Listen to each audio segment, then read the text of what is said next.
दोस्तों नमस्कार। आज है 10 दिसंबर 2022 और आज के प्रॉपर न्यूज एनालिसिस में मैं आप सभी का एपी सर स्वागत करता हूं। और आज की क्लास में हम जो मोस्ट इम्पॉर्टेंट न्यूज एनालिसिस है उसको समझने देखने वाले हैं। तो अभी तक अगर आपने चैनल को सब्सक्राइब नहीं किया तो सब्सक्राइब कर लीजिए, लाइक कर दीजिए और अपने दोस्तों यारों मित्रों को ज़्यादा से ज़्यादा शेयर भी कर दीजिए ताकि अन्य लोग भी हमसे क्या हो पाएँ, यानी जुड़ पाएँ और ज़्यादा से ज़्यादा फायदा उठा पाएँ। तो इसी के साथ हम आज का प्रॉपर करंट न्यूज एनालिसिस की शुरुआत करते हैं। तो आज के 10 दिसंबर की हम देखते हैं कि मोस्ट इंपॉर्टेंट न्यूज क्या बनी हुई है। तो ministry of women and child development, जिसे हिंदी में महिला व बाल विकास मंत्रालय के नाम से जाना जाता है, महिला एवं बाल विकास मंत्रालय के द्वारा एक पोर्टल का विकास किया गया है। यानी महिला एवं बाल विकास मंत्रालय ने ही पोर्टल को विकसित किया है और उसी के द्वारा लॉन्च किया गया। तो इसी महिला एवं बाल विकास मंत्रालय के अंतर्गत एक आयोग आता है और ये आयोग आपके काम का है, क्योंकि ये बच्चों के जो नन्हे मुन्ने बच्चे होते हैं उनके संरक्षण के लिए, उनके विकास के लिए, उनकी समृद्धि के लिए क्या करता है, कार्य करता है। तो इसका नाम क्या है, नेशनल कमीशन। और किसके लिए है ये, प्रोटेक्शन ऑफ चाइल्ड राइट्स, यानी बाल अधिकार के संरक्षण के लिए राष्ट्रीय आयोग।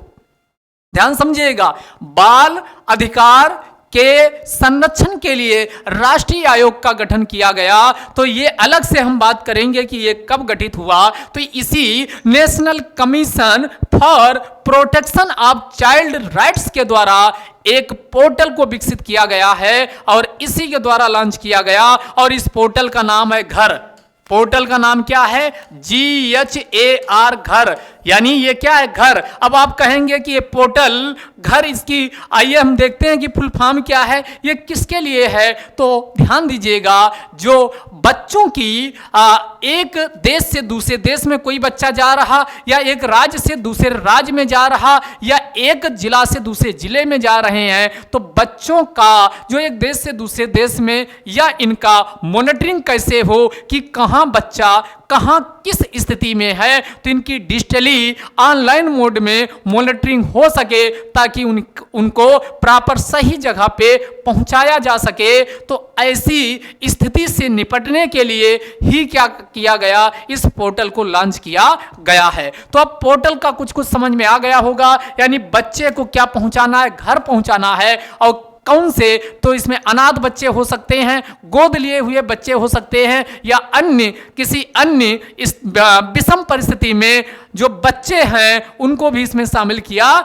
गया है। तो ये आपका घर की फुल फॉर्म क्या है, ये तो यहां देखिएगा, घर की फुल फॉर्म है, यानी जी से हो गया गो, होम माने घर जाओ, एंड रीयूनाइट, और इसी यहां जी से घर, यज से होम, ए से एंड, री आर से क्या हो जाएगा, रीयूनाइट। यानी घर की फुल फॉर्म हो गई गो होम एंड रीयूनाइट। तो ये घर पोर्टल क्या है, तो इसकी full form go home and reunite इसकी है। और ये किसके लिए है, तो ये रिस्टोरेशन का मतलब हुआ कि बच्चा जहां रहता था पहले प्रॉपर उसको उसी स्थान पे पहुंचा दिया जाए, उसको उसी स्थान पर पहुंचा दिया जाए। मतलब मान लो कोई एक 5 साल का बच्चा है, वह अपने घर से निकला और जाते घर से निकल करके वह 10 किलोमीटर किसी दूसरे शहर में पहुंच गया।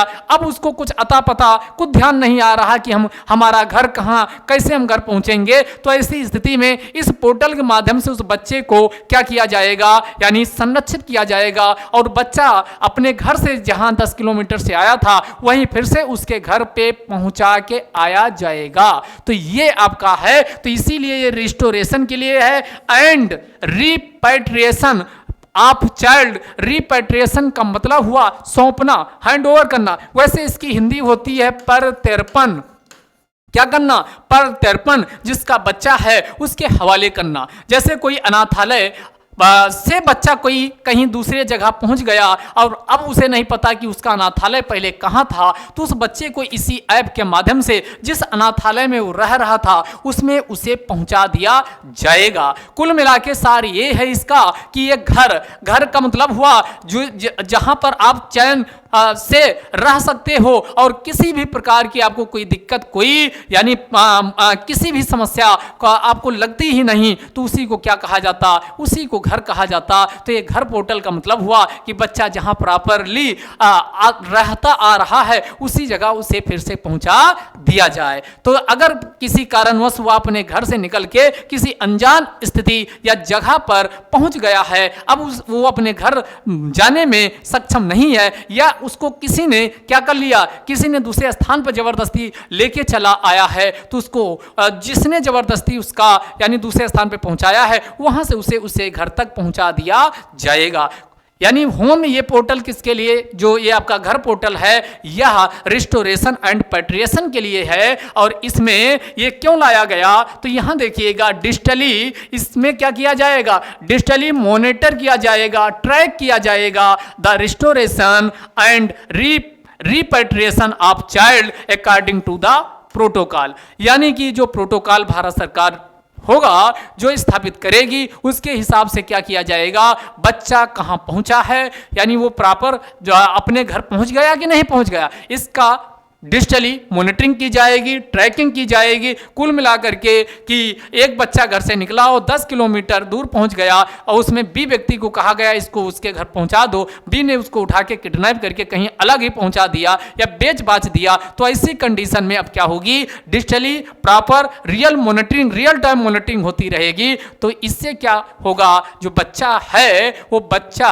अपने मूल घर जो ओरिजिनल उसका होम है वहां पर आसानी से पहुंचाया जा सकेगा। तो इस घर पोर्टल की विशेषताओं की हम बात करें तो ये डिजिटली ट्रैक करता है, मॉनिटर करता है और बच्चों का who are in the juvenile justice, यानी कौन से बच्चे, इसमें कौन से बच्चों की बात की गई, जो जुवेनाइल जस्टिस, ध्यान दीजिएगा, यानी जुवेनाइल जस्टिस जो किशोर बच्चे, जुवेनाइल का मतलब क्या हुआ, किशोर बच्चे हैं जो अभी इतनी समझ उसमें नहीं आई कि वो अपने घर या खुद से अपने घर जा सके, तो उन्हीं को क्या कहा जाता है, जुवेनाइल जस्टिस, यानी किशोर न्याय की दिशा में क्या है, इसमें क्या किया जाता, ट्रैक किया जाता, बच्चों को मॉनिटर किया जाता है। तो कुल मिलाकर के जुवेनाइल जस्टिस को स्थापित करने के लिए ये क्या करेगा, यानी जो ये घर पोर्टल है ये मदद करेगा। And have to be repatriated to ध्यान दीजिएगा, and to repatriated to another country, state, district. हमने कहा ये एक जिला से दूसरा जिला हो सकता, एक राज्य से दूसरा राज्य हो सकता और एक देश से दूसरा देश हो सकता। तो इसमें जो बच्चा एक राज्य से दूसरे राज्य में पहुंच गया है, जो दूसरा राज्य उसका मूल होम डिस्ट्रिक्ट नहीं है, तो वहां से उसे ले जाकर के जहां से बच्चा आया था वहां उसे पहुंचाया जाएगा। इसी प्रकार उत्तर प्रदेश का कोई बच्चा बिहार में पाया जाता, तमिलनाडु में पाया जाता, तो तमिलनाडु से उठा करके बिहार में उसे पहुंचाया जाएगा, या उत्तर प्रदेश जहां से वो चला था। इसी प्रकार भारत का कोई बच्चा निकलते निकलते नेपाल पहुंच गया, भूटान पहुंच गया या बांग्लादेश पहुंच गया, तो वहां से भी उसे ला करके भारत में क्या किया जाएगा, यानी उसे सौंपा जाएगा। और सौंपा जाएगा तो इसी को क्या बोलते हैं, रिपेट्रिएटेड, प्रत्यर्पण के नाम से जाना जाता। तो इसमें पहला काम होगा कि जिला वाइज, राज्य वाइज और देश वाइज अगर कोई बच्चा अपने होम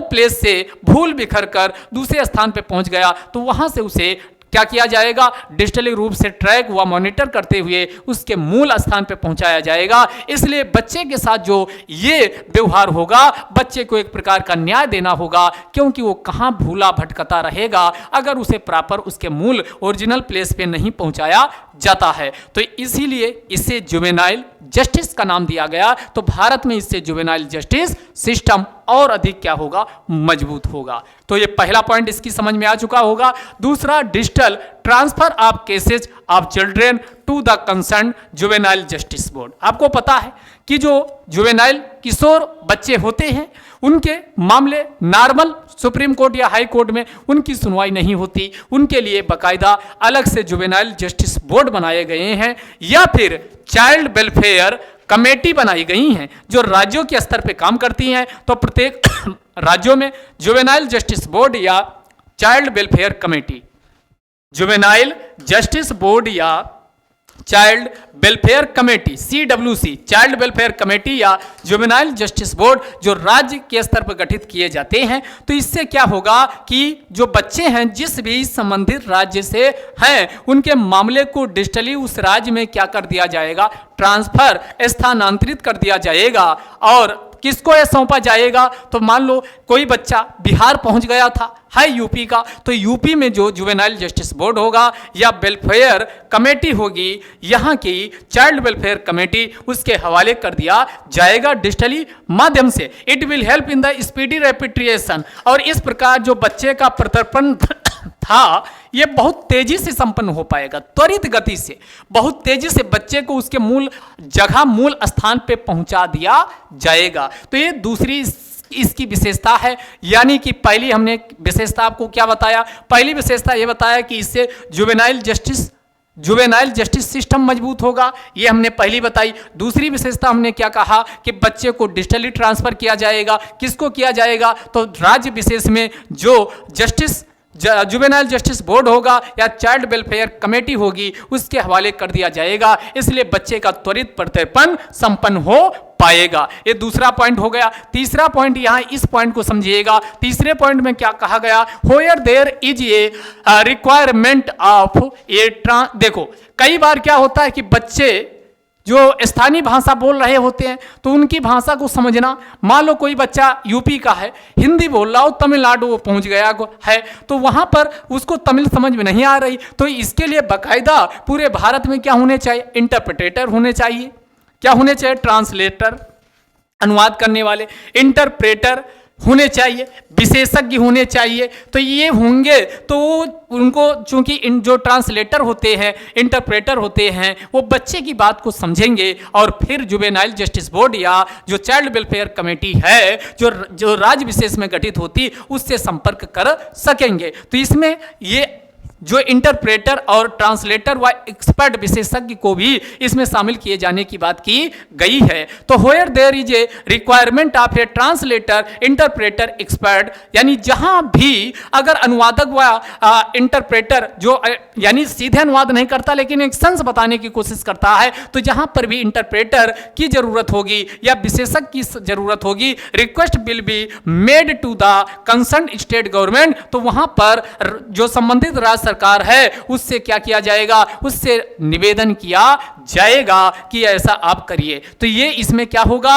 यानी जो ये घर पोर्टल आया है, इस घर पोर्टल का जो अथराइज्ड एजेंसी होगी वह संबंधित राज्य जहां बच्चा पहुंच गया है वहां की भाषा वो नहीं समझ पा रहा, तो वहां पर ट्रांसलेटर, इंटरप्रेटर या विशेषज्ञों के लिए भी क्या किया जाएगा, निवेदन किया जाएगा। तो ये अगले इसकी विशेषता हो गई। अगला विशेषता क्या हो गया, child welfare committees and district child protection officer can ensure the proper restoration and rehabilitation of children by digitally monitoring the progress of the case of child. इसका मतलब हुआ कि आपकी कुछ ये समझ में आया होगा कि जो चाइल्ड वेलफेयर कमेटी होती है, अभी हमने बताया चाइल्ड वेलफेयर कमेटी अथवा इसी के जो ऑफिसर होते यानी जिले स्तर पे डिस्ट्रिक्ट चाइल्ड प्रोटेक्शन ऑफिसर, एक पोस्ट पीसीएस में भी आती है, कौन, district child protection officer, district child protection officer. तो जो चाइल्ड वेलफेयर कमेटी है, चाइल्ड वेलफेयर कमेटी या डिस्ट्रिक्ट चाइल्ड प्रोटेक्शन ऑफिसर, इनको ये जिम्मेदारी सौंपी गई है कि इनके द्वारा प्रॉपरली यानी सही ढंग से क्या किया जाएगा, बच्चों के रिस्टोरेशन यानी उनको प्राप्त किया जाएगा और रिहैबिलिटेशन, उनका पुनर्स्थापन, जहां से वो चले थे वहां उनको अच्छे से पहुंचा दिया गया कि नहीं पहुंचाया गया, इनको डिजिटली माध्यम से कितनी प्रगति हुई, कितनी प्रोग्रेस हुई, इन सब की जिम्मेदारी किसकी होगी, तो या तो चाइल्ड प्रोटेक्शन वेलफेयर बोर्ड की होगी या फिर वो डिस्ट्रिक्ट चाइल्ड प्रोटेक्शन ऑफिसर की होगी। तो इनको ये जिम्मेदारी सौंपी गई है, इनको ये जिम्मेदारी सौंपी गई है। अगले पॉइंट की हम बात करें तो इसमें क्या होगा कि एक चेकलिस्ट फॉर्मेट निर्मित किया जाएगा। एक चेकलिस्ट फॉर्मेट होगा, will be provide the forms so that the children who are being heard to repatriate or children who are not getting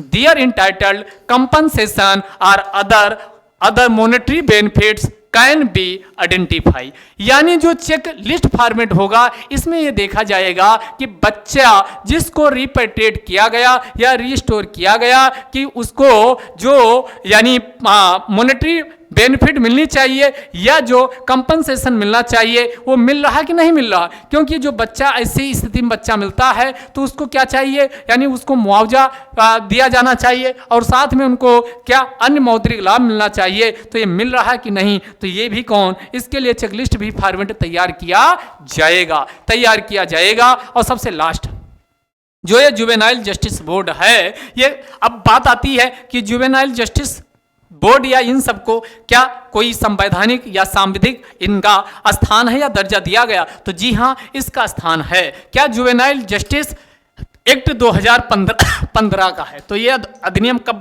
लाया गया, 2015 का अधिनियम है, ये भी ध्यान दीजिएगा। जुवेनाइल जस्टिस एक्ट कब 2015 में आया, जिसमें बच्चों की सुरक्षा, संरक्षा, सिक्योरिटी, सेफ्टी, डिग्निटी, गरिमा और वेलबींग यानी अच्छापन, बच्चों की सुरक्षा हो, बच्चों की संरक्षा हो, बच्चों की गरिमा, जो उनकी गरिमा है, निजता का अधिकार, इन सबका उल्लंघन ना हो, साथ में वो अच्छा एक डिग्निफाइड जीवन यापन जी सके। तो इन सबको सुनिश्चित करने के लिए संसद के द्वारा 2015 में जुवेनाइल जस्टिस एक्ट जुवेनाइल यानी जस्टिस एक्ट को लाया गया है और इसे 2015 का है। ध्यान दीजिएगा इसमें 2021 में संशोधन भी किया गया। 2015 का है, 2021 में संशोधन भी किया गया और इसी में कुछ प्रमुख धाराएं हैं।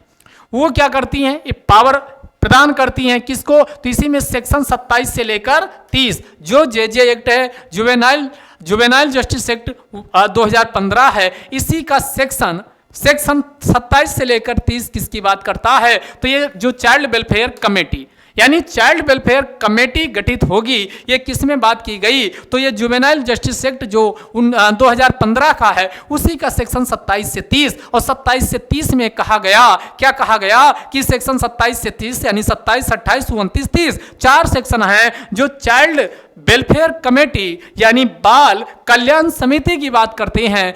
यानी ये किसकी बात करते, तो ये बाल कल्याण समिति, और जो बाल कल्याण समिति होंगी इनको ये पावर दी गई है कि इनके द्वारा मॉनिटरिंग की जाएगी किसकी, जहां बच्चे रहते हैं और उनकी केयर करने के लिए जो अनाथालय या खुले हैं उन्हीं को किस नाम से जाना जाता, चाइल्ड केयर इंस्टीट्यूशन, जहां पर बच्चों का देखभाल उनकी प्रॉपर क्या की जाती है, वेलबींग के लिए काम किया जाता है।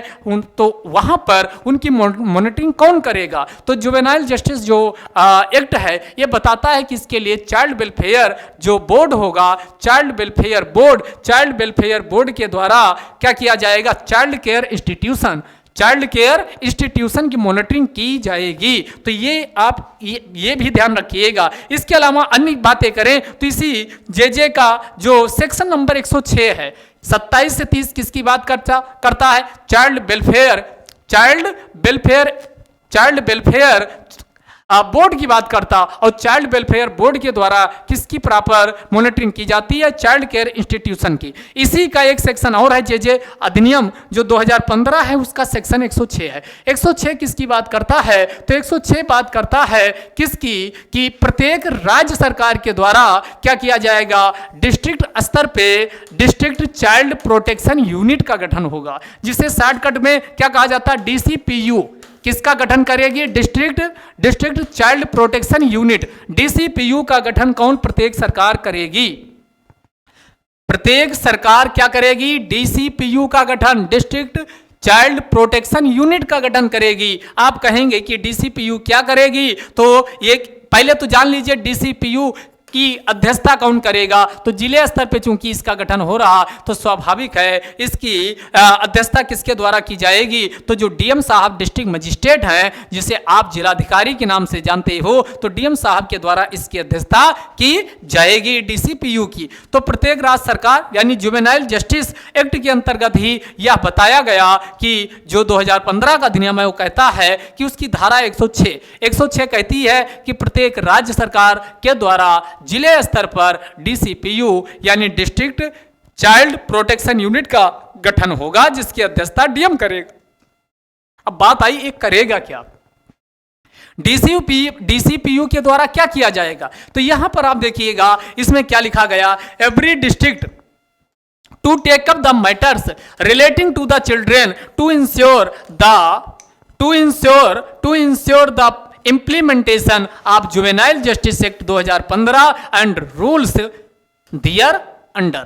मतलब इसका हुआ कि 2015 का जो जुवेनाइल एक्ट है यह प्रॉपरली लागू हो रहा है कि नहीं, इसका प्रभावी इंप्लीमेंटेशन किया जा रहा है कि नहीं, जो जुवेनाइल जस्टिस एक्ट 2015 में प्रावधान किए गए उनका प्रभावी क्रियान्वयन हो रहा है कि नहीं, इन सब के संबंध में यानी डीएम साहब को अथॉराइज किया गया कि वह किसके माध्यम से, तो DCPU district child protection unit के माध्यम से वो देखे कि सही से प्रॉपरली जो 2015 का अधिनियम है उसे लागू किया जा रहा कि नहीं, तो ये जिम्मेदारी सौंपी गई है। तो इस प्रकार एक टॉपिक जो बच्चों के प्रत्यर्पण से या जुवेनाइल जस्टिस न्याय से संबंधित है उसको हमने आपके सामने बताने व समझाने की कोशिश की। उम्मीद करते हैं ये टॉपिक आपको बहुत अच्छे से समझ में आ गया होगा। अब आपके सिलेबस का पेपर नंबर 3 में एक टॉपिक है कि कौन समाज के कमजोर वर्गों के लिए सरकार द्वारा उठाए गए कदम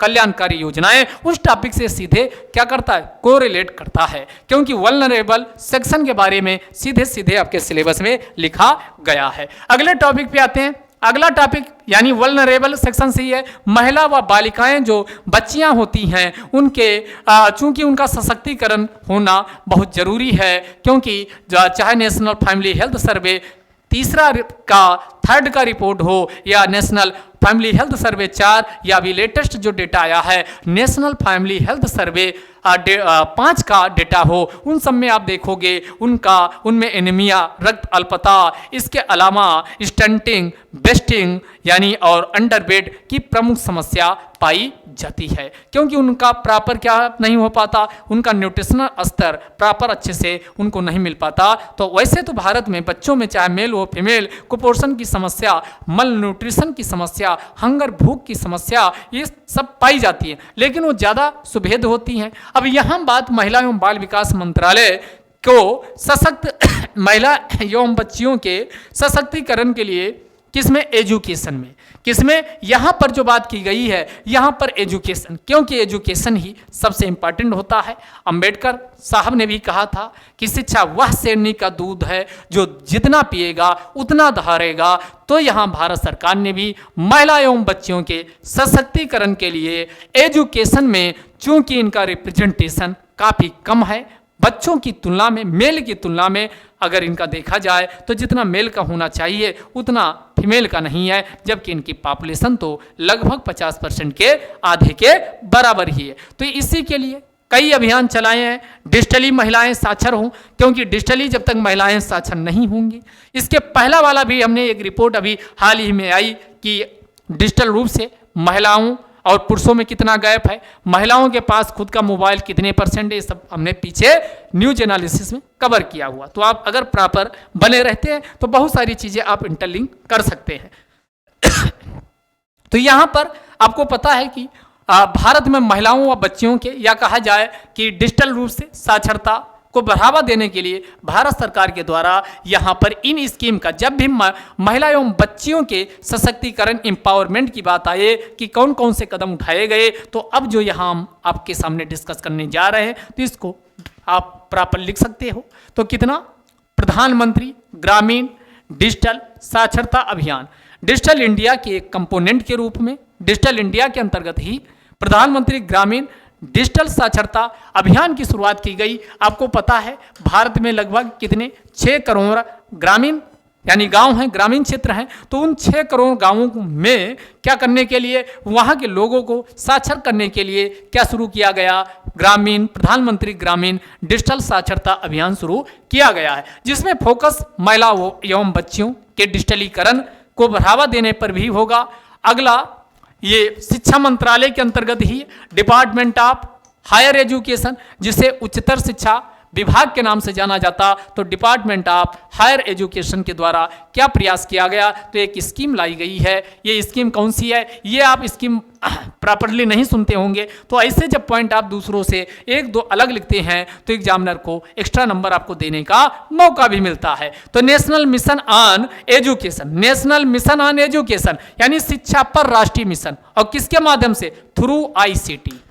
आईसीटी का मतलब क्या हुआ, इंफॉर्मेशन एंड कम्युनिकेशन टेक्नोलॉजी, यानी कि लेटेस्ट से लेटेस्ट टेक्नोलॉजी का प्रयोग करते हुए महिलाओं एवं बच्चों को इतना सशक्त कर दिया जाए, टेक्नोलॉजी सोफिस्टिकेटेड टेक्नोलॉजी से वो लैस हो सके, केवल लैसे ना हो सके, उनका प्रॉपर यूज भी कर सके।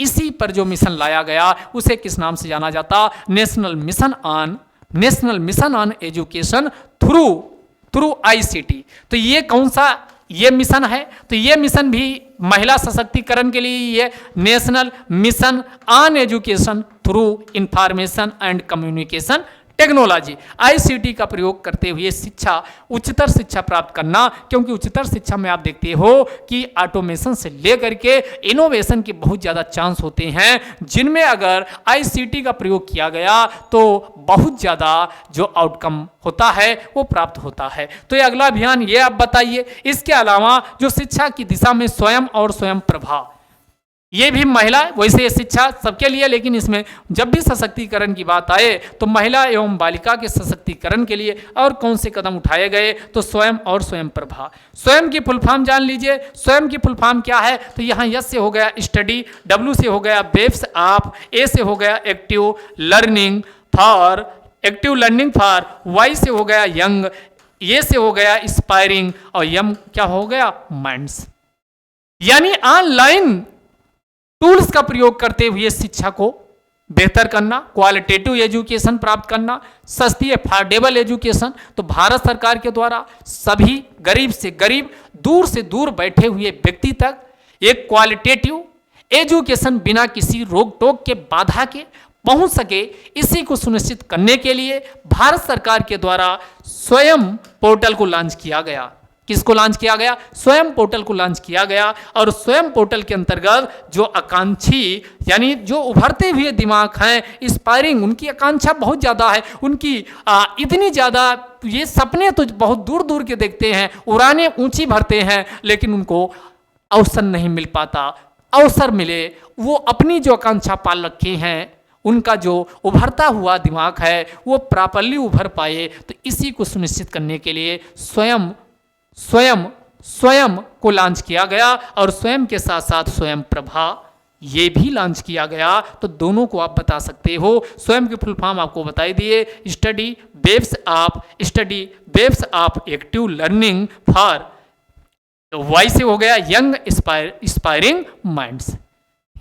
अगला और क्या किया गया इसके अलावा इसको भी आप नीट, जो ये नीट आप समझते हो वो नीट नहीं है, महिला एवं बालिका सशक्तिकरण के लिए नीट को भी लाया गया। आप कहेंगे सर ये नीट की फुल फॉर्म क्या है, तो नीट की फुल फॉर्म यहाँ लिखी, एन से हो गया नेशनल, ई से हो गया एजुकेशन, और ए से हो गया अलायंस, और टी से हो गया for technology. National education alliance for technology, national education alliance for technology, national education alliance for technology को भी लाया गया। शॉर्टकट में नीट ध्यान रखिएगा। तो इसमें क्या किया जाएगा, टेक्नोलॉजी के लिए राष्ट्रीय शिक्षा गठबंधन बनाया गया।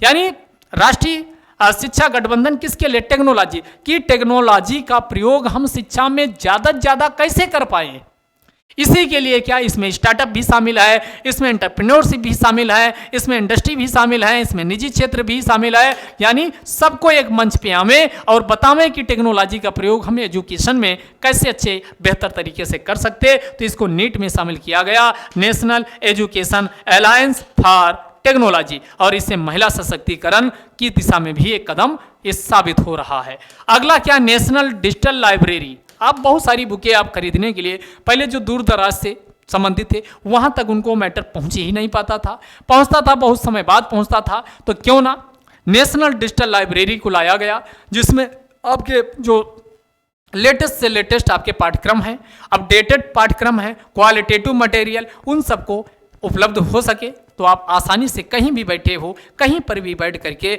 आप क्वालिटेटिव एजुकेशन को प्राप्त कर सकते हो। तो इसके लिए नेशनल डिजिटल लाइब्रेरी को लाया गया। इसके अलावा वर्चुअल लैब में ही आप बहुत सारा एक्सपेरिमेंट आप सीख सकते हो। जो साइंस के सब्जेक्ट होते हैं उनके लिए लैब होना आवश्यक होता है। तो खासकर साइंस के सब्जेक्ट या अन्य भी ह्यूमैनिटीज में भी कई ऐसे सब्जेक्ट है जहां प्रॉपर लैब होनी चाहिए ही चाहिए।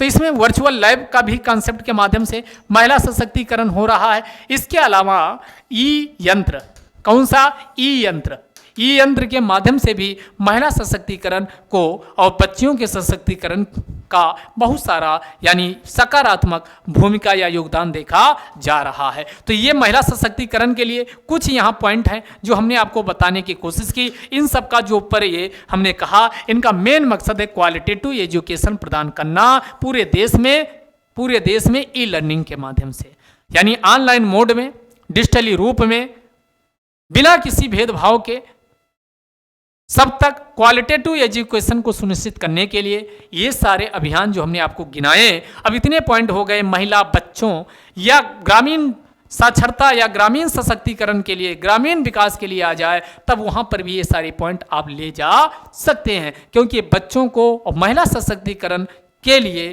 खास कर ये है, चाहे वो प्रधानमंत्री ग्रामीण डिजिटल साक्षरता अभियान हो, चाहे वो डिजिटल मिशन हो, चाहे वो आपका यहाँ केवल एजुकेशन वाला काउंट हुआ है, तो आप कहेंगे इसके अलावा बहुत सारी स्कीम है, स्टार्टअप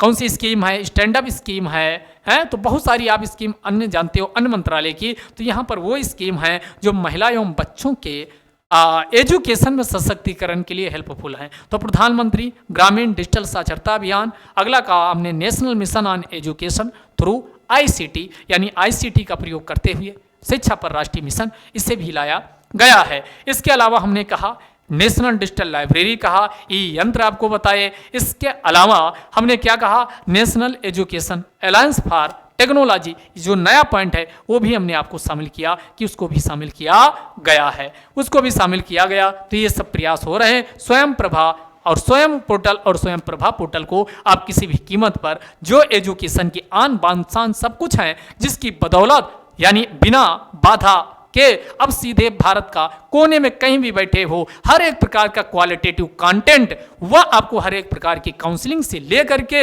आपको क्या गाइडेंस तक हर एक मदद मिल सकती है और आप अपने पंखों की उड़ान भर सकते हो और अपना जो लक्ष्य निर्धारित किए हो उसको पा करके देश के समावेशी विकास में अपनी महती भूमिका का निर्वहन कर सकते हो। तो ये सब भी इसमें किया जा रहा है, यानी कि भारत में क्वालिटेटिव एजुकेशन को प्रदान करने के लिए जो प्रयास हो रहे हैं वाकई में प्रशंसनीय व सराहनीय है। बस जरूरत है कि जो अभी ग्रामीण व रूरल के बीच जो डिजिटल डिवाइड है उसको पाटा जाए, ग्रामीण क्षेत्रों में भी वर्चुअल लैब जैसी व्यवस्थाएं हों, वहां पर भी इंफ्रास्ट्रक्चर को बूस्ट किया जाए, वहां पर भी इंटरनेट की स्पीड व वहां पर उनका रखरखाव प्रॉपरली हो, इसके लिए भी क्या व्यवस्था अच्छी होनी चाहिए। जो चुनौतियां हैं वो आप इसमें भी शामिल कर सकते हो।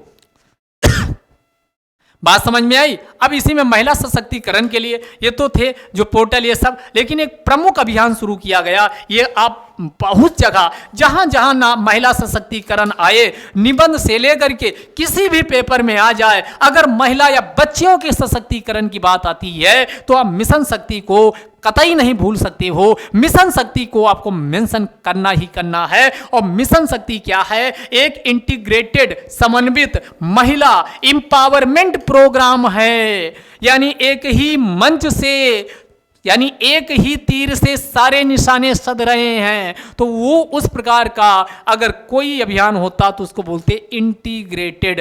तो एक प्रकार का यानी महिला का सुरक्षा भी सुनिश्चित हो जाए, महिला की सेफ्टी भी सुरक्षित हो जाए, सिक्योरिटी भी, और महिलाओं का सशक्तिकरण भी होता रहे और वो ऊंचाइयों तक पहुंचती रहे एक ही मंच से। अगर ऐसा हम कर देते हैं तो इसी को इंटीग्रेटेड स्कीम के नाम से जाना जाता। तो जो मिशन शक्ति है, जब भी पूछे तो इंटीग्रेटेड वुमेन एम्पावरमेंट प्रोग्राम है। और एक प्रकार की जब इस प्रकार की कोई स्कीम आती है तो उसे अम्ब्रेला स्कीम के नाम से जाना जाता। तो मिशन शक्ति के 2 पॉइंट आपके क्लियर हुए, एक तो इंटीग्रेटेड वुमेन एम्पावरमेंट प्रोग्राम है, दूसरा अम्ब्रेला। कौन सा? अम्ब्रेला प्रोग्राम है, अम्ब्रेला स्कीम है। और इसका उद्देश्य क्या है? तो इसका उद्देश्य है महिलाओं की सेफ्टी, सुरक्षा, सिक्योरिटी, महिलाओं की सेफ्टी इसको बोलते हैं संरक्षा, महिलाओं की सिक्योरिटी इसको बोलते हैं सुरक्षा, और ये एम्पावरमेंट यानी सशक्तिकरण, महिलाओं की सुरक्षा, संरक्षा व सशक्तिकरण को सुनिश्चित करने के लिए इसे लाया गया है। आप कहेंगे ये सुरक्षा संरक्षा देगा कौन? तो इंस्टीट्यूशन। कौन देंगे? इंस्टीट्यूशन, जो संस्थाएं, इंस्टीट्यूशन संस्थाओं को कहा गया। और इसके अलावा कन्वर्जेंस का मतलब हुआ कि 2 विभाग हैं, एक महिला विभाग है, ये महिला एवं बाल विकास, ministry of women and child development. देखो मिनिस्ट्री ऑफ ये कॉन्सेप्ट समझ लीजिए, ministry of women and child development एक ये है, और दूसरा विभाग यही मंत्रालय है जिसका नाम क्या है? आप मान लो इसी से रिलेटेड शिक्षा एवं स्वास्थ्य मंत्रालय, महिला एवं बाल विकास मंत्रालय, अगला स्वास्थ्य मंत्रालय। तो स्वास्थ्य मंत्रालय का मतलब हुआ जब ये दोनों अलग अलग, स्वास्थ्य मंत्रालय महिलाओं की स्वास्थ्य को देखे, और ये आपका कौन? Ministry of women and child development महिलाओं के बच्चों की स्थिति ये सब देखे। तो ये 2 मंत्रालय अलग अलग हो गए। क्यों ना हम कुछ ऐसा करें कि दोनों मंच एक साथ पे आ जाए, ओवरलैपिंग वाला एरिया, ये ओवरलैप जो ये कॉमन इनका मिल रहा है, दोनों आपस में मिल के करें, और इसके लिए एक बाकायदा एक अलग से कोई मैकेनिज्म बना दिया जाए। तो इसी को बोलते हैं कन्वर्जेंस मैकेनिज्म। इसको क्या बोलते हैं? Convergence mechanism. इनको अलग करके हम देखेंगे तो इसमें क्या हो जाएगा? वही है कि 2 डॉक्टर से अलग अलग दवा लेने की बजाय ऐसा कुछ हो कि 2 डॉक्टर हैं, एक अलग कुछ विशेषज्ञ है, कुछ एक बीमारी के कुछ हिस्से के लिए, और वही बीमारी के कुछ हिस्से के लिए एक दूसरा डॉक्टर विशेषज्ञ है। दोनों अलग अलग दवा दे रहे हैं तो आपको फायदा अच्छे से नहीं होगा। अगर दोनों एक प्लेटफॉर्म पे आ जाए, दोनों लोग मिल करके दवा करें तो बीमारी बहुत जल्दी ठीक हो जाएगी। तो इसी को बोलते हैं कन्वर्जेंस। 2 चीजें होती, एक डाइवर्जेंस होता है, दूसरा कन्वर्जेंस। तो ये क्या? संस्थाएं, और साथ में इसी प्रकार की जो कन्वर्जेंस मैकेनिज्म है उसे स्थापित किया जाए फॉर ग्रेटर इफिशियंसी, ताकि एफिशिएंसी मतलब हुआ दक्षता, और इफेक्टिवनेस का मतलब हुआ उसका प्रभाव दिखे। बीमारी ठीक हो तो ये प्रभाव उत्पादकता तथा फाइनेंशियल प्रूडेंस, फाइनेंशियल प्रूडेंस कहने का मतलब हुआ जो प्रभावी कुशलता, दक्षता, प्रभाव उत्पादकता और वित्तीय स्थिति महिलाओं की अच्छी हो सके, इसे सुनिश्चित करने के लिए मिशन शक्ति को लाया गया। मिशन शक्ति में जाहिर सी बात है कि अम्ब्रेला स्कीम है, तो इसमें एक से अधिक सब स्कीम शामिल होंगी। तो इसमें प्रमुख रूप से 2 उप स्कीम को शामिल किया गया है, जिसे क्या इंग्लिश में बोलते हैं? सब स्कीम। किस नाम से जाना जाता? सब स्कीम के नाम से जाना जाता है। इनमें से एक संबल, ऐसे लिखिए, संबल। बल माने होता है किसी को सहारा देना, और सम माने अच्छे से। तो जब किसी को आप बहुत अच्छे से सहारा देते हो तो उसी को संबल। और सहारा किसके लिए है? महिलाओं के लिए। महिलाओं की चूंकि हमेशा इनकी सुरक्षा और इनकी संरक्षा, सेफ्टी व सिक्योरिटी को हमेशा खतरा रहता है। घर से अगर काम ऑफिस के लिए जा रही हैं, कब उन पर यानी जो कहा जाए समाज के असामाजिक तत्व हैं उन पर कब यौन शोषण करने लगे, कब छीटाकशी करने लगे, कब उन पर क्या, यानी हमेशा उनका जब तक वो घर से ऑफिस यानी ऑफिस से घर नहीं पहुंच जाती तब तक उनकी कई प्रकार की चुनौतियां बनी होती हैं। तो उन्हीं को क्या किया जाए? सेफ्टी और सिक्योरिटी दोनों को सुनिश्चित करने के लिए एक स्कीम का नाम है संबल और दूसरी है सामर्थ्य। सामर्थ्य का मतलब हुआ महिलाओं में इतना कॉन्फिडेंस, इतना शारीरिक रूप से क्या कर दो, ट्रेनिंग इत्यादि के माध्यम से उनको मजबूती प्रदान कर दो, मजबूत बना दो कि वो अपने अगर छोटे मोटे उनके सामने कोई ऐसे मामले आते हैं तो उनके सीधे उनसे निपट सकें। तो इसी को सामर्थ्य यानी सामर्थ्य पैदा करना। और जब सामर्थ्य उनमें आ जाएगी तो इससे महिलाओं का सशक्तिकरण ऑटोमेटेड हो जाएगा। तो ये जो मिशन शक्ति है, मिशन जैसा नाम मिशन शक्ति, शक्ति वाकई में 2 और ज्यादा शक्ति प्रदान करने वाली उप स्कीम को शामिल करती है। एक है आपकी उप स्कीम संबल और दूसरी है सामर्थ्य। इन दोनों को शामिल किया गया है और इस प्रकार यानी जो महिला सशक्तिकरण, महिलाओं की सुरक्षा और संरक्षा को इस स्कीम मिशन शक्ति के माध्यम से क्या किया जा रहा है, यानी सुनिश्चित किया जा रहा है। बात समझ में आई? तो ये आपका महिला सशक्तिकरण।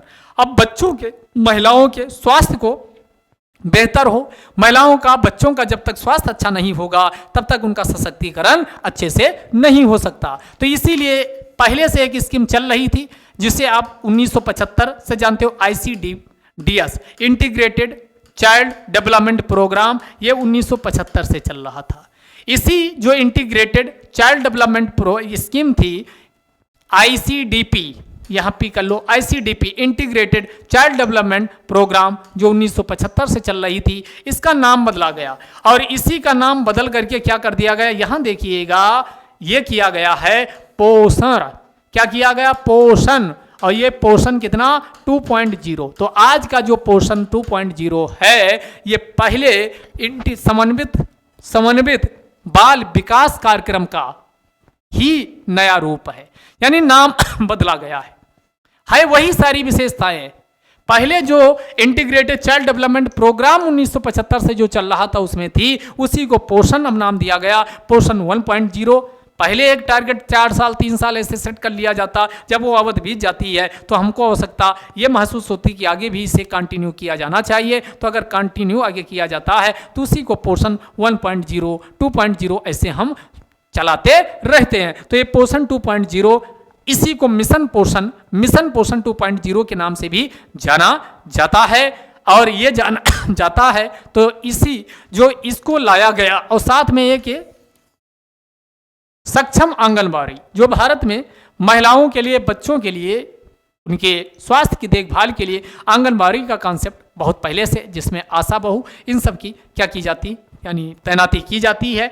तो ये सक्षम, ये क्या हो सके, इनको इनकी वेतन भत्ता ये भी तनिक ज़्यादा किया गया ताकि सक्षम होकर के कार्य कर सके। तो 2 कंपोनेंट हो गए किसके? सप्लीमेंट्री स्कीम, जो ओरिजिनल स्कीम है ये है सप्लीमेंट्री न्यूट्रिशनल प्रोग्राम, और इसके कितने कंटेंट हैं? 2, यानी कंटेंट बोल रहे हैं 2 कंपोनेंट इसके हैं। तो एक आपकी क्या हो गई, यानी सप्लीमेंट्री न्यूट्रिशनल प्रोग्राम, और इसके 2 कंपोनेंट हो गए, एक हो गया पोषण 2.0, पोषण 2.0, और दूसरा कंपोनेंट हो गया सक्षम आंगनबाड़ी, सक्षम आंगनबाड़ी। तो इसके कौन हो गए? 2 कंपोनेंट। जब भी पूछा जाए पोषण 2.0 और सक्षम आंगनबाड़ी ये किसके कंपोनेंट हैं, तो सप्लीमेंट्री न्यूट्रिशनल प्रोग्राम के कंपोनेंट हैं। इनका उद्देश्य क्या है? इनका उद्देश्य यही है कि बच्चियों में कौन कौन सी, तो इसमें जो 6 साल से, ध्यान से समझिएगा, अगर 6 साल से कम आयु के जो बच्चे हैं उनको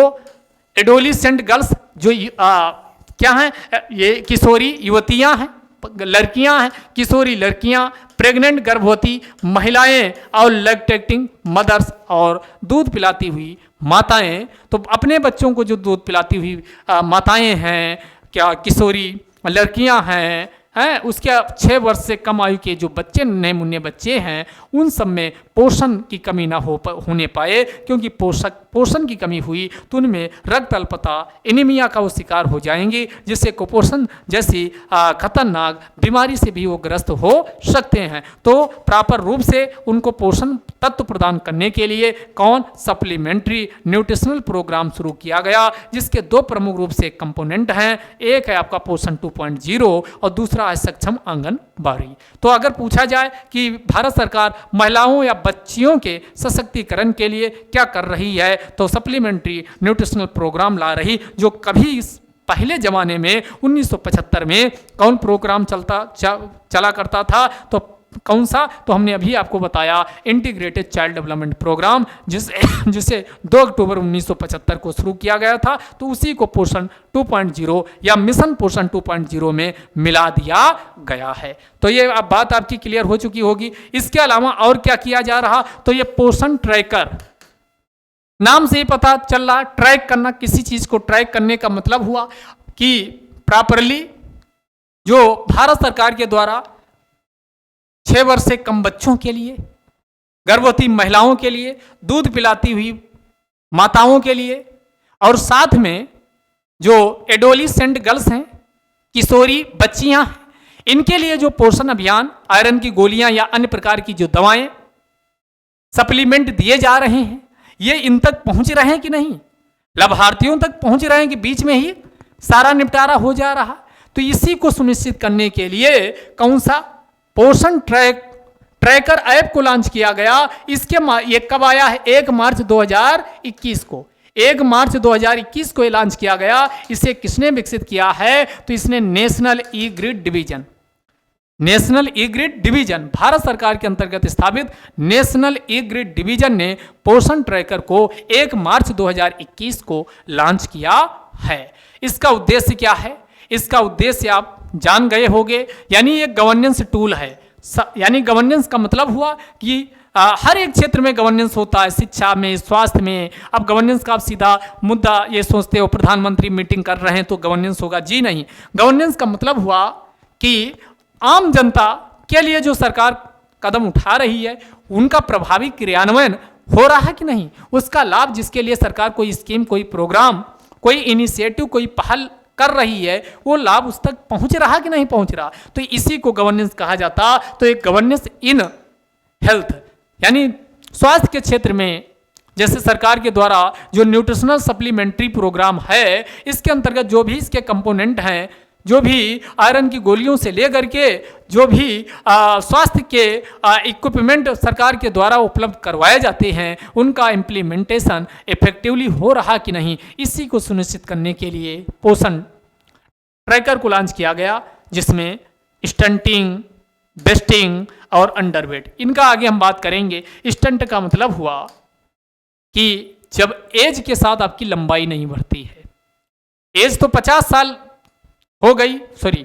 एज आपकी क्या हो गई, मान लो कि कोई बच्चा 20 साल का है लेकिन इसकी लंबाई मात्र 3 फुट है या 4 फुट है, ठीक, 20 वर्ष में, यानी एज तो बढ़ी लेकिन एज बढ़ने के साथ इसकी लंबाई नहीं बढ़ी, तो ये कहा जाता है स्टंट, ये स्टंटिंग होता है। बेस्टिंग का मतलब क्या हुआ? वजन, एज के साथ वजन, एज के साथ वजन नहीं बढ़ा, वजन नहीं बढ़ा, तो एज के साथ जब वजन ना बढ़े तो इसी को क्या कहा जाता है? बेस्टिंग कहा जाता है। यानी एज तो आपकी ज़्यादा हो गई लेकिन उसके सापेक्ष जो वजन आपका होना चाहिए वो नहीं हुआ, तो ये बेस्टिंग कहलाता है। हमने कैसे याद किया? यहाँ बेस्ट माने होता खराब करना। जब आप खाना पीना खराब करोगे तो जाहिर सी बात है आपका वजन नहीं बढ़ेगा। तो हमने जो याद किया वो आप तरीका अपना लीजिए, क्योंकि इसमें कन्फ्यूजन बहुत होता। तो बेस्टिंग का मतलब हुआ एज के साथ आपका वजन नहीं बढ़ता, स्टंटिंग में एज के साथ आपकी लंबाई नहीं बढ़ती। और अंडरवेट, अंडरवेट का मतलब हुआ कि जितना वजन होना चाहिए आपकी लंबाई के हिसाब से, जितना वजन होना चाहिए, लंबाई तो बढ़ गई लेकिन जितना वजन होना चाहिए वो वजन नहीं होता, तो इसे अंडरवेट के नाम से जाना जाता है। तो इन सारी समस्याएं कितनी, ये बहुत ज़्यादा, ये क्या है भारत में, इसका डेटा भी इसके पिछली वाली क्लास को अगर आप रिवाइज किए हो तो पता होगा। हमने बताया था कि स्टंटिंग, बेस्टिंग और अंडरवेट, इन सब का भारत में एक अच्छा रेशियो, एक में 32%, लगभग 32%, एक में लगभग 15.2% आपको बताए थे,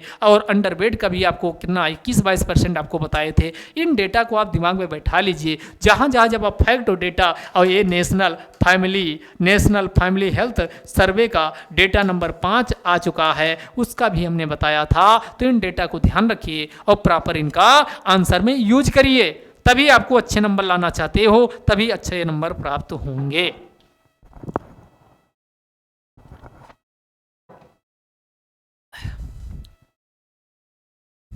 चलो भाई, ये आपका टॉपिक कंप्लीट। अब अगला टॉपिक पे आते हैं। अगला टॉपिक क्या है आपके सामने? आज आपको लग रहा होगा कि इसमें भारत सरकार का स्कीम का ज़्यादा, चूंकि इसमें रिव्यू आ रहा है मंत्रालयों का, और ये सबसे अच्छा मौका होता कि हम इसी दौरान जो मंत्रालयों का रिव्यू आ रहा है उसमें क्या कमियां बताई गई, कितनी सक्सेस रही हैं, उन सबको भी आपके सामने लेके आए, ताकि मेंस में कोई भी क्वेश्चन आ जाए तो उसमें आप अच्छी तरीके से, सरकार ने अब तक क्या किया, क्वेश्चन पूछा जाता, मेंस का पेपर उठा के देखिए, जितना अब तक हम डिस्कस कर चुके हैं, यकीन मानिए प्रॉपर एनालिसिस में आप डेली आते हो और प्रॉपरली इसको फॉलो करते हो, तो मेंस का हर एक क्वेश्चन आपकी क्लास के डिस्कशन से आने वाला है। ये आप जरूर देखिएगा। बाकी पीटी का तो आएगा ही आएगा। अगला स्पोर्ट, खेल। सबसे पहले खेल से ही आपको बचपन की याद आई होगी, जब भी खेलने निकलते थे माता पिता पीछे से कि वही कहते थे, खेलोगे कूदोगे होगे बर्बाद, पढ़ोगे लिखोगे बनोगे नवाब। ये आपने कहावत सुनी होगी। और फिर आपकी अगर चोरी छिपे खेल खेल के आते थे तो घर में भी आपकी खिलाई अच्छे से होती थी, धुनाई होती थी, पीटे जाते थे। लेकिन अब संस्कृति बदल चुकी है। आज जब खेल का इतना इंपॉर्टेंस भारत सरकार दे रही है तो क्यों ना खेल की हम चर्चा पर चर्चा कर लें कि आखिरकार खेल का इतना इंपॉर्टेंस क्यों है। ध्यान दीजिएगा, जो स्पोर्ट खेल है ये राज्य सूची का विषय है। खेल का मैदान कौन बनवाएगा? राज्य सरकार। स्टेट लिस्ट का ये विषय है, पहले ही जान लीजिए तो और आपकी कॉन्सेप्ट क्लैरिटी होगी। अगर आपके वहाँ कोई खेल कूद का मैदान क्रीड़ा नहीं है तो उसमें आपका किसको आप अपने वहाँ की राज्य सरकार से डिमांड करिए। तो ये राज्य सूची का विषय है। राज्य सूची का विषय है तो अभी तक यानी क्या चुनौतियाँ रही हैं भारत में, जो खेल के संदर्भ में क्या चुनौतियाँ रही हैं? चुनौतियाँ ये रही हैं कि फंडिंग बहुत, इनका फंडिंग की अपर्याप्तता, इनएडिक्वेट फंडिंग, पैसा ही नहीं दिया जाता है। पैसा अमाउंट से आपको पता चलेगा, पिछले 5 साल का जब हम अमाउंट निकालते हैं तो कितना आता है, गिन लो, 11,482.77 करोड़। ये क्या ऊंट के मुंह में जीरा?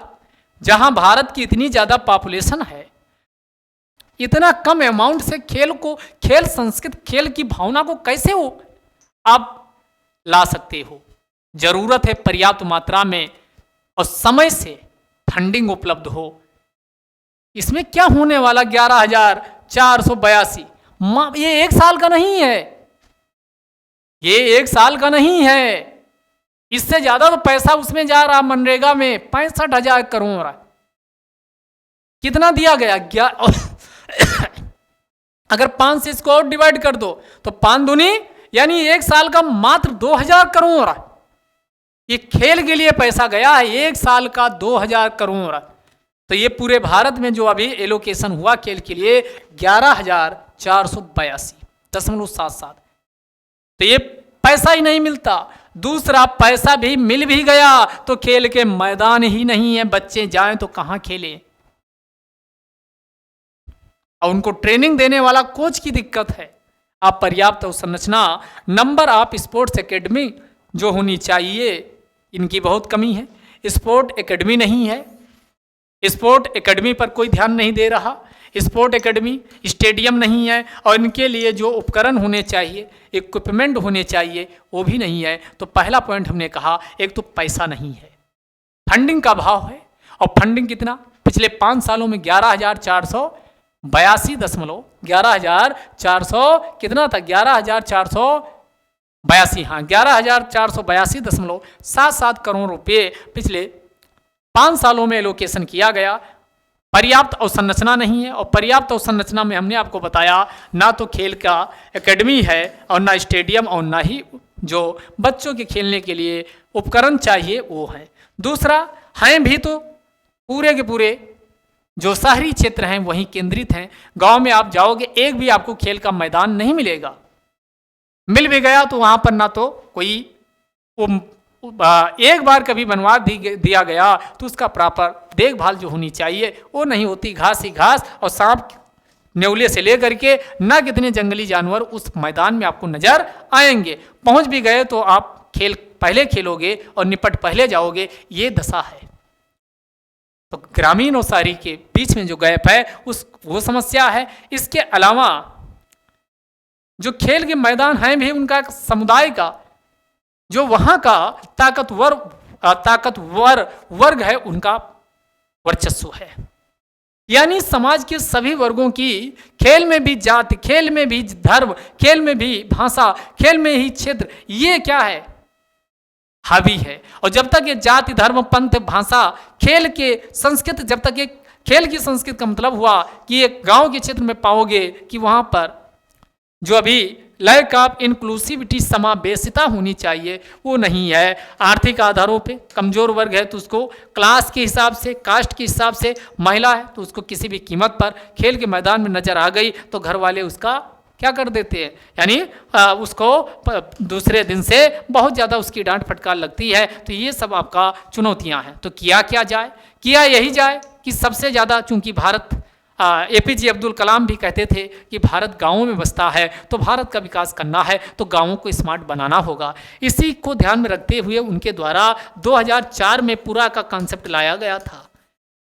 पूरा का कॉन्सेप्ट लाया गया था, providing urban amenities in rural area. ये हमारे एपीजे अब्दुल कलाम का सपना था, हमारे एपीजे अब्दुल कलाम जी का सपना था। तो इसीलिए चूंकि भारत की 2/3 आबादी आज भी कहाँ है, गाँव में है, तो हम कैसे कि गाँवों के बिना हम कैसे खेल में अपने आप को विश्व समुदाय के समय अपने आप को यानी सबसे ज़्यादा मेडल लाने की कोशिश कर सकते, जबकि इतना लायक आपको लायक ही लायक दिखता है हर क्षेत्र में। तो गाँवों से क्या करना होगा, गाँवों से जो टैलेंट निकल रहे हैं उनको ग्रामीण ब्लॉक स्तर पे, जिला स्तर पे, राज्य स्तर पे हर प्रकार से सुविधाएं मुहैया करानी होगी और टैलेंट को क्या करना होगा, समर्थन देना होगा, उसको आकर्षित करना होगा। इसके अलावा जो भी मेगा इवेंट्स होते हैं, स्पोर्ट्स होते हैं, यानी सेमिनार से लेकर के हर एक प्रकार की आपको ग्रामीण स्तर से स्पोर्ट कल्चर, खेल संस्कृति की भावना का विकास करना होगा। शुड बी आल्सो कंसंट्रेटेड इन, जो ये अभी शहरी क्षेत्रों में सुविधाएं उपलब्ध हैं वो सारी समस्त प्रकार की सुविधाएं आपको ग्रामीण क्षेत्र में उपलब्ध करवाना होगा। इसके अलावा खेल को ये क्या किया जाए, स्कूलों में मैंडेटरी, अभी तक वॉलंटरी है, तो बच्चों में जब तक मैंडेटरी अनिवार्य कोई चीज़ नहीं की जाती तब तक उसको करने की जो ललक होनी चाहिए वो नहीं आ पाती। तो खेल को हम क्यों ना स्कूलों में मैंडेटरी कर दें, तो इसे मैंडेटरी बनाना होगा। और क्या करना होगा, चूंकि भारत सरकार अकेले सब कुछ नहीं कर सकती, तो जैसे सामाजिक क्षेत्र अन्य क्षेत्रों के लिए कॉर्पोरेट सोशल रिस्पॉन्सिबिलिटी, यानी इसी को क्या कहा जाता, निगमित उत्तरदायित्व, निगमित सामाजिक उत्तरदायित्व के नाम से जाना जाता, यानी CSR, कॉर्पोरेट सोशल रिस्पॉन्सिबिलिटी, जो आज इंडस्ट्रियों पर लागू होता है, उद्योगपतियों पर लागू होता कि उनके द्वारा जो विकास किया जाता, उनकी अपनी आय जो होती है उसके प्रॉफिट लाभ का कम से कम एक निश्चित हिस्सा सामाजिक जैसे शिक्षा स्वास्थ्य में भी खर्चा किया जाना चाहिए। तो ये क्यों ना खेल में भी लागू किया जाए, तो भारतीय खेल में भी और इसको लागू किया जाए। साथ में भारतीय खेल को आगे ले जाने के लिए निजी क्षेत्र को भी मौका दे। भारत सरकार और निजी क्षेत्र मिल करके, जैसे अन्य कोई भी आपका रोड बनाते हैं या बहुत सारे हाईवेज बनाते हैं, एयरपोर्ट बनाते हैं PPP मॉडल पे, वैसे खेल के क्षेत्र में भी PPP मॉडल लागू होने चाहिए। इसके अलावा समाज के सभी वर्गों की भागीदारी को सुनिश्चित किया जाए, चाहे वो बच्चों की बात हो, चाहे वो महिला की, चाहे ट्रांसजेंडर की बात हो, तो सभी को मौका मिलना चाहिए। अगर उनके अंदर हुनर है, उनके अंदर खेल की संस्कृति है, उनके अंदर खेल का टैलेंट है, तो उनको मौका मिले। उन्हें किसी भी हालत में, विकलांग है तब भी, साथ में कौन महिला है तो भी, महिला है, बच्चे हैं, ट्रांसजेंडर, कोई भी A to Z है, अगर उसमें खेल की भावना है, टैलेंट है खेल का, तो उसे निखरने का हर हालत में मौका दिया जाना चाहिए। कुल मिलाकर के इंक्लूसिविटी पर भी भारत सरकार को ध्यान देना होगा। तो ये भारत सरकार या राज्य सरकार को इंक्लूसिविटी पर भी ध्यान देना होगा। आगे चलते हैं, तो अभी तक भारत सरकार के द्वारा ये किया क्यों, अभी तक प्रयास क्या किया गया। फिर आप पूछेंगे सर अभी आप इसको चर्चा में क्यों लाए। हमने चर्चा में इसलिए लेके आए क्योंकि अभी एक स्कीम की शुरुआत की गई है। इस स्कीम का नाम यहाँ आपको दिख रहा होगा, the scheme of national centre of sports science and research. यानी कि जो युवा मामले और खेल मंत्रालय है उसके द्वारा एक स्कीम शुरू की गई, जो खेल में भी रिसर्च होना चाहिए, खेल में भी रिसर्च हो और खेल विज्ञान का सेंटर भी होने चाहिए। तो इसके लिए जो केंद्रीय खेल एवं युवा मंत्रालय है उसके द्वारा एक स्कीम लाई गई। इसलिए ये खेल जो हमने खेल आपको खेल कर रहे हैं, ये क्या है, खेल को खेल में बता रहे हैं, ये चर्चा में आ गई। स्कीम का नाम एक बार फिर से रिपीट करते, the scheme of national centre of sports science and research. The scheme of national centre, यानी नेशनल सेंटर के लिए स्कीम।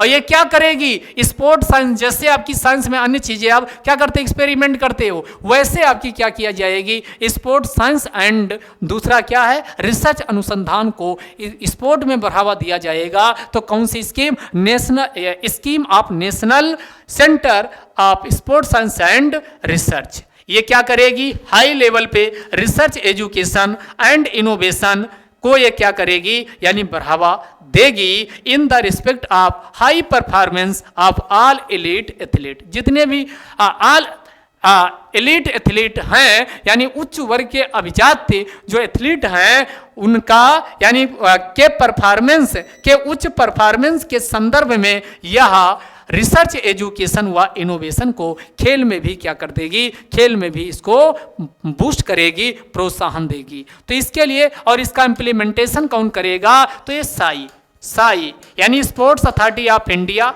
भारत में जो स्पोर्ट्स अथॉरिटी ऑफ इंडिया है उसके द्वारा कौन सी scheme of national centre for sports science and research जो लाई गई है, जिसको कौन इम्प्लीमेंट करेगा, तो ये स्पोर्ट्स अथॉरिटी ऑफ इंडिया के द्वारा इसका क्रियान्वयन किया जाएगा, इसलिए चर्चा में आ गई। और कौन से प्रयास भारत सरकार के द्वारा किए गए, तो आपको पता है कि अगला ओलंपिक कहाँ होने वाला, तो ये 2024 में अगला ओलंपिक कहाँ होने वाला, 2024 और 2028। 24 वाला ओलंपिक्स कहाँ होगा, पेरिस में, और 28 वाला कहाँ होगा, लॉस एंजल्स में। कहाँ होगा, लॉस एंजल्स में। तो ये 2 ओलंपिक्स और होने वाले हैं। तो इनमें 24 वाला जो ओलंपिक्स है, इसमें भारत सरकार के द्वारा टारगेट किया गया कम से कम 50 मेडल आए हैं, और ये 50 मेडल सपना पाल लेने से नहीं आ जाएंगे। इसके लिए आपको क्या करना होगा, फिजिकली प्लेयर्स जो भारत के उनको तैयार करना होगा, उनको ट्रेनिंग से लेकर के उनकी हर प्रकार की ये क्या करनी होगी, भारत सरकार को समर्थन देना होगा। तो इसके लिए भारत सरकार ने मिशन ओलंपिक्स 2024 नामक स्कीम लेके आई है। कौन सी स्कीम, मिशन ओलंपिक्स, यहाँ यम लिख लीजिएगा, कौन सी, मिशन ओलंपिक 2024। इसका उद्देश्य क्या है, कि इसका उद्देश्य है कि भारत किसी भी कीमत पर जब 2024 के पेरिस के ओलंपिक में पहुंचे तो कम से कम 50 मेडल भारत के पास आने चाहिए। तो इसके लिए मिशन ओलंपिक 2024 लेके आई। इसके अलावा ओलंपिक और पैरा ओलंपिक्स जो होते हैं, ओलंपिक्स और पैरा ओलंपिक्स में बच्चों को, जो भारत के प्लेयर्स हैं, इनको हर एक प्रकार की सुविधाएं सुनिश्चित हों। एक और स्कीम लॉन्च की गई, टॉप्स। स्कीम का नाम क्या है, टॉप्स की फुल फॉर्म क्या, टारगेट ओलंपिक पोडियम स्कीम, यानी उनको हर एक प्रकार का पोडियम मंच मिले, ताकि जो भारत के प्लेयर हैं वो अच्छा परफॉर्मेंस कर पाएं ओलंपिक्स में। तो उसके लिए टॉप्स स्कीम भारत सरकार लेके आई, टारगेट ओलंपिक पोडियम स्कीम। तो इसका भी आप इसमें जिक्र कर सकते हैं कि खेल के लिए भारत सरकार क्या कर रही है। इसके अलावा यहाँ पर एक और ध्यान दीजिएगा कि जो प्लेयर हैं, इनका हेल्थ, इनका स्वास्थ्य अच्छा बना रहे, ये स्वस्थ रहें, तो इसके लिए फिट इंडिया मूवमेंट 2019 में शुरू किया गया। 2019 में फिट इंडिया मूवमेंट शुरू किया गया, ताकि हम भारत के लोग हैं वो तो स्वस्थ हो ही, और साथ में जो हमारे नए उभरते हुए प्लेयर, इमर्जिंग प्लेयर्स आवे, वो हेल्दी हूँ, और हेल्दी होंगे तभी अच्छा परफॉर्मेंस कर पाएंगे। तो फिट इंडिया मूवमेंट 2019 और 2020, इसी के बाद खेलो इंडिया प्रोग्राम 2020 में खेलो इंडिया प्रोग्राम भी भारत सरकार के द्वारा लॉन्च किया जाता है।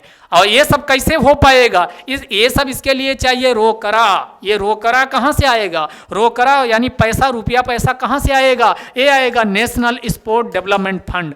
इसके लिए पैसा कहाँ से जाएगा, तो ये पैसा यानी जहां भी जरूरत हो, तो ये दिक्कत ना हो कि पैसे नहीं है, पैसा की जहां समस्या है खेल की दुनिया में, तो वो पैसा के लिए नेशनल स्पोर्ट डेवलपमेंट फंड को स्थापित किया गया। तो ये फंड भी ध्यान रखिएगा, नेशनल स्पोर्ट डेवलपमेंट फंड, कौन, नेशनल स्पोर्ट्स डेवलपमेंट फंड को भी स्थापित किया गया है।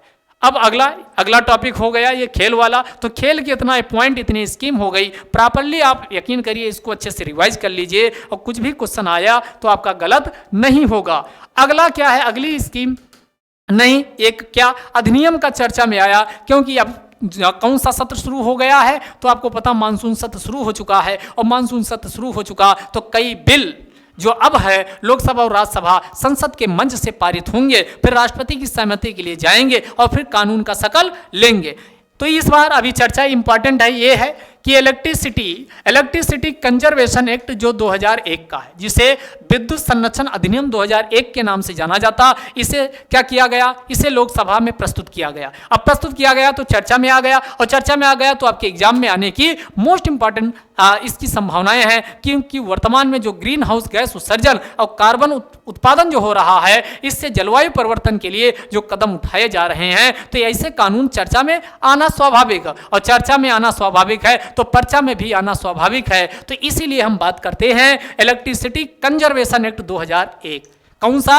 Electricity conservation act 2001। ये ध्यान से समझिएगा। तो इसमें क्या कहा गया, यानी ये पहले हम 2001 वाले के विशेषताओं को जान लेते हैं, क्योंकि 2001 की चुनौतियां अलग थी और आज हम 2022 में जी रहे हैं। आज की चुनौतियां, आज की परिस्थितियां पूरी की पूरी क्या बदल चुकी हैं। तो अगर हम बात करते हैं 2001 की, तो इसमें जो मानक होने चाहिए, नॉर्म्स होने चाहिए, स्टैंडर्ड होने चाहिए, मानदंड होने चाहिए, किसके लिए? जो भी बिजली के उपकरण हैं या इंडस्ट्रियल इक्विपमेंट, औद्योगिक जो टूल्स हैं, उपकरण हैं, और बिल्डिंग जो इमारतें बनती हैं वो इन्वायरमेंट फ्रेंडली हैं या फिर इन्वायरमेंट को खाने वाली, तो उसके लिए जो मानदंड मानक होने चाहिए वो 2001 के गाइडलाइंस के हिसाब से निर्धारित किए जाएंगे। तो एक पहला पॉइंट हो गया। दूसरा, ये कौन निर्धारित करेगा? तो इसके लिए स्थापना किसकी होगी? BEE की, यानी इसी को किस नाम से जाना जाता? ब्यूरो ऑफ एनर्जी एफिशिएंसी के नाम से जाना जाता है, BEE के नाम से जाना जाता।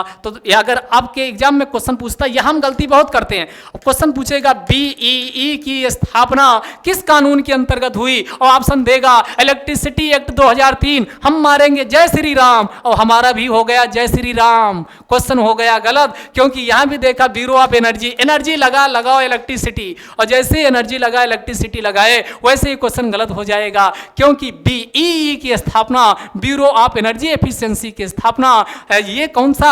एनर्जी कंजर्वेशन एक्ट 2001 के अंतर्गत हुई है, 2003 के अंतर्गत नहीं। तो इस बात को आप ध्यान रखिएगा। इसके अलावा जो केंद्र सरकार को एक पावर दी गई कि उसके द्वारा दी गई थी कि एनर्जी सेविंग सर्टिफिकेट, तो आप बहुत सारे आप देखते हो एनर्जी सेविंग सर्टिफिकेट जारी किए जाते। क्या जारी किए जाते? एनर्जी सेविंग सर्टिफिकेट जारी किए जाते हैं। तो एनर्जी सेविंग जो सर्टिफिकेट जारी होते वो इसी में बात की गई है कि एनर्जी सेविंग सर्टिफिकेट कौन जारी करेगा? केंद्र सरकार। तो अभी तक एनर्जी सेविंग सर्टिफिकेट जारी किए जाते थे, लेकिन अभी जो 21 वाला आया है इसमें बदलाव किया गया। एनर्जी जो सेविंग सर्टिफिकेट के स्थान पे अब क्या लाया गया उसकी भी हम बात करेंगे। अगर कोई जो BEE bureau of energy efficiency के द्वारा मानदंड स्थापित किए गए उसको नहीं मानता, मनमाना उल्लंघन करता है, तो उसको ऐसे खैरियत में खैरात नहीं दी जाएगी। उस पे उल्लंघन करने वाले पर 1, 2 नहीं 10 लाख रुपए का जुर्माना। अगर नहीं मानोगे तो अच्छे से पेले जाओगे। कितना? 10 लाख रुपए का जुर्माना की बात की गई थी, लेकिन जुर्माना कैसे लगता, कैसे लोग बचते हैं, आप सारे लोग परिचित हो, जानते हो। अगला, कोई मानता है कि उसके साथ अत्याचार हुआ, न्याय हुआ, तो सबको मौका मिलना चाहिए। यहाँ पर भी मौका की बात की गई। एपेलेट ट्रिब्यूनल, अपीली ट्रिब्यूनल का गठन होगा। आप अपीली ट्रिब्यूनल यानी अपीली ट्रिब्यूनल में आप क्या कर सकते हो? अपील कर सकते हो। तो ये प्रोविजन किए गए थे कौन से अधिनियम में? जो ये अब याद रखिए, जो अपेलेट ट्रिब्यूनल गठन होगा ये इलेक्ट्रिसिटी एक्ट 2003 के अंतर्गत। BEE का गठन किया गया किस एक्ट के अंतर्गत? तो एनर्जी कंजर्वेशन एक्ट 2001। लेकिन जो एपेलेट ट्रिब्यूनल होगा इसका गठन इलेक्ट्रिसिटी एक्ट 2003, जिसे विद्युत अधिनियम 2003 के अंतर्गत गठन किया गया है। अब जो एनर्जी कंजर्वेशन अमेंडमेंट संशोधन बिल 2022 आया, इसमें क्या क्या? तो पीछे एक यहां स्कीम की लाई जाएगी जब भी ये पारित हो जाएगा इसी अधिनियम के अंतर्गत। इसे किस नाम से जाना गया? Carbon credit. कार्बन क्रेडिट का मतलब हुआ कि जो लोग कार्बन कम उत्सर्जन करते हैं उनके पास प्लस यूनिट बच जाएगा, तो जो लोग ज़्यादा उद्योग लगाएंगे, काला धुआं उगलेंगे, वो पैसा दे करके जिनके पास सरप्लस है उनसे कार्बन क्रेडिट खरीद सकेंगे। तो इसी को कार्बन क्रेडिट इनका व्यापार किया जा सकेगा। तो अब नया कॉन्सेप्ट ये चल रहा चर्चा में और इसमें शामिल भी किया जाना चाहिए था, कार्बन क्रेडिट ट्रेडिंग स्कीम इसमें लाई जाएगी। अगला, केंद्र सरकार के द्वारा जो ये कार्बन क्रेडिट लाई जाएगी तो केंद्र सरकार के पास ही कार्बन क्रेडिट सर्टिफिकेट जारी करने का अधिकार होगा। वहां पर कौन सा सर्टिफिकेट, एनर्जी सेविंग सर्टिफिकेट जारी होता था, यहां पर कौन, कार्बन क्रेडिट सर्टिफिकेट केंद्र सरकार जारी करेगी। तो ये नया, और इसमें बाइंडिंग क्या किया गया, बाध्यता क्या होगी, तो बाध्यता होगी प्रत्येक, यानी चाहे कोई एस्टेब्लिशमेंट हो, कोई इंडस्ट्री हो या कोई अन्य चीज हो, उसमें सबको एनर्जी, जैसे कोई आप उद्योग लगाए तो वहां पर आपको सोलर एनर्जी या विंड एनर्जी या इसी को आप एक भाषा में कहिए नवीकरणीय ऊर्जा स्रोतों से आपको ऊर्जा प्राप्त करना ही करना होगा। तो इसमें क्या कहा गया, नॉन फासिल सोर्सेज, यानी जो गैर जीवाश्म स्रोत हैं उससे ऊर्जा प्राप्त करना, प्रयोग करना अनिवार्य बाध्यता किया गया है। इसमें इसके अलावा और क्या होगा, new energy conservation and sustainable building code को लाया जाएगा। अभी तक बिल्डिंग कोड है, लेकिन अभी तक क्या केवल वो जो बिल्डिंग कोड लाया गया वो कमर्शियल बिल्डिंग पर ही, वाणिज्यिक इमारतों पर ही लागू होता, जो आवासीय रेसिडेंशियल हैं उन पे लागू नहीं होता।